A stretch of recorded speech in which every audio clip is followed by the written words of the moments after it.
السلام علیکم ورحمۃ اللہ وبرکاتہ۔ بسم اللہ، الحمد للہ، والصلاة والسلام علی رسول اللہ وعلی آلہ وصحبہ ومن والاه۔ محترم ناظرین، حمد و صلوات کے بعد آج جو باتیں میں آپ حضرات کے سامنے رکھنا چاہتا ہوں اللہ کی توفیق سے، وہ حسن اخلاق کی اہمیت کے بارے میں۔ میرے دوستو، دین اسلام میں حسن اخلاق کی بڑی اہمیت ہے، اور توحید کے بعد سب سے بڑی چیز جو قیامت کے روز انسان کے ترازو میں بڑی وزنی ثابت ہوگی، وہ کیا ہے؟ وہ حسن اخلاق۔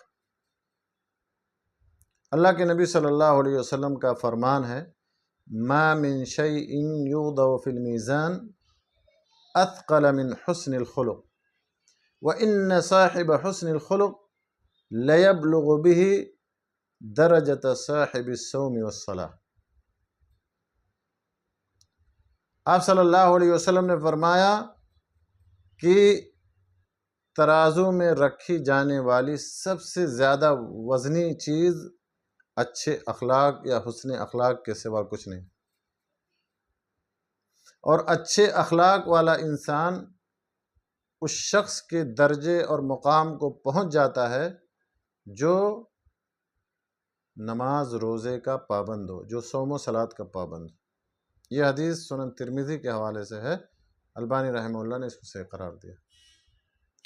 اور میرے دوستو، حسن اخلاق کی اتنی زیادہ فضیلت ہے، اتنی زیادہ اہمیت ہے کہ اللہ کے نبی صلی اللہ علیہ وسلم نے حسن اخلاق کا مظاہرہ کرنے والے شخص کو جنت کے اعلیٰ درجے میں ایک گھر کی ضمانت اور گارنٹی دی۔ آئیے سنتے ہیں وہ حدیث جس میں آپ صلی اللہ علیہ وسلم نے ارشاد فرمایا، انا زعیم ببیت فی ربض الجنہ لمن ترک المراء وان کان محقا، وببیت فی وسط الجنہ لمن ترک الکذب وان کان مازحا، وببیت فی اعلی الجنہ لمن حسن خلقہ۔ سنن ابو داؤد کے حوالے سے حدیث ہے، البانی رحمہ اللہ نے اس کو حسن قرار دیا۔ آپ صلی اللہ علیہ وسلم نے ارشاد فرمایا کہ میں اس شخص کو جنت کے ادنا درجے میں ایک گھر کی ضمانت اور گارنٹی دیتا ہوں جو حق پر ہونے کے باوجود لڑائی جھگڑے سے اجتناب کرے، جو حق پر ہونے کے باوجود لڑائی جھگڑا چھوڑ دے، اور اس شخص کو جنت کے درمیانی درجے میں،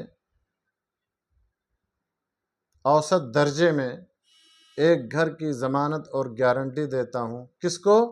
جو جھوٹ بولنا چھوڑ دے، لمن ترک الکذب وان کان مازحا، جو جھوٹ بولنا چھوڑ دے گرچہ مذاق کے طور پر ہی کیوں نہ، مذاق میں بھی جھوٹ نہ بولے۔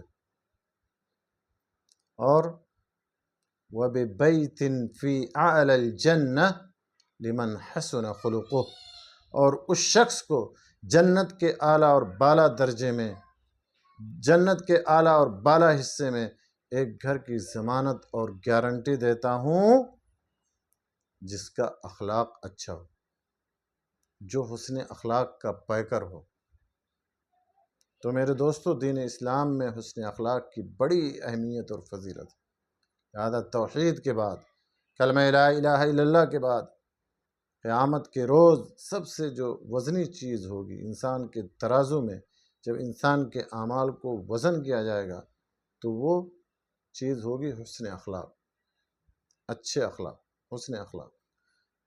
اللہ سے دعا ہے کہ اللہ تعالی ہمیں حسن اخلاق کو اپنانے کی توفیق عطا فرمائے۔